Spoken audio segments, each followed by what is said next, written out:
weliga ha noqon qof la suga dhoola cadeynta xilliyo gaar ah maxaa yeelay muddada aad joogaysa adduunyada ayaaba ah muddo iska gaaban.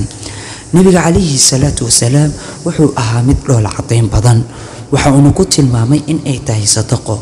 haddii aad qof u dhoola cadeysaa waxay la mid tahay adoo wax ku sadaqaysta.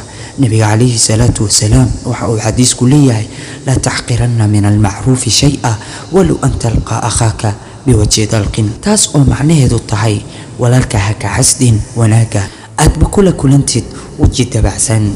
waa nasiib wanaagsan qof murugtiisa ku qariya dhoola cadeyn joogto ah, waayo iyada ayaa baabi'isa murugta keentana farxadda.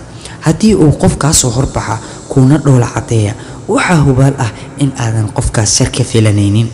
kolka uu qof weji xiran ama yara xanaaqsan uu ka soo horbaxo durba aad taxadarayso kana filanayso shar, hadalkaagu yuu noqon mid dadka dhaawaca, waayo dadkoo dhan way ku ixtiraami doonaan waxa ayna ku qaadi doonaan jacayl. dadkoo dhan qulubtooda ayaad hanan doontaa haddii aad kula hadasho hadal dabacsan, kula kulanto weji furfuran.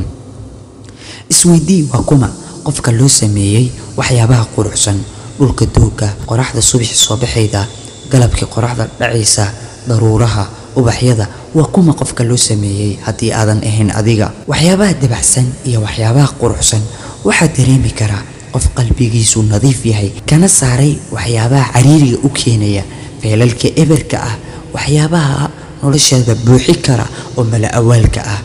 nabiyullaahi sulaymaan calayhi salaam markii uu maqlay quraanjada hadalkeeda waa uu dhoola cadeeyay, fatabassama daaxikan min qowliha. imise ayay caruurtu u baahan tahay hadal dabacsan. caruurtaada ugu kaalmay wadada khayrka, hana ka xirin wadada, u dhoola cadeey, hadal dabacsanna kula hadal.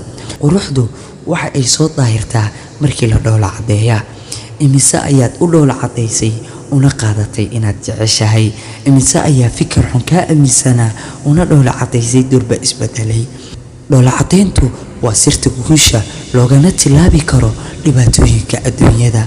maanta kadib wadada noloshaada adiga ayaa xariiqo karo, sida aad iska dhigto ayayna ummadu kula dhaqmi doonaan.